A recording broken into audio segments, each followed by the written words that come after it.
Samantala, iginit naman ni Dr. Jose Antonio Goycha, Chairman Emeritus ng 4 na civic organization, na hindi dapat na nananahimik ang Pilipinas sa harap po ng mga pahayag na nagpapahina sa legal na posisyon ng bansa sa West Philippine Sea.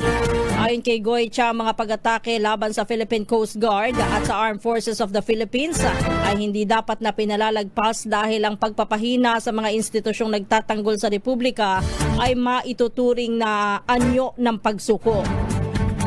Binigyan din po ni Goycha na malinaw ang batayan ng Pilipinas sa ilalim ng United Nations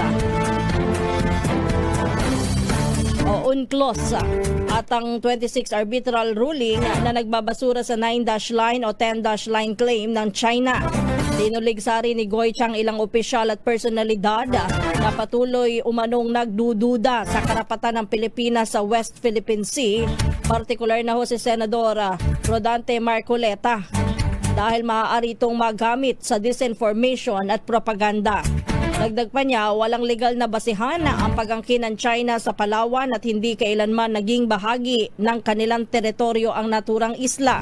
Pahayag ni Goycha, ang pagtatanggol sa soberenya ay hindi pagiging agresibo kundi isang tungkulin at pagmamahal sa bayan. Giit niya, walang isusukong teritoryo at hindi dapat na ipinagpapalit ang soberenya ng Pilipinas. Balitang Prompty.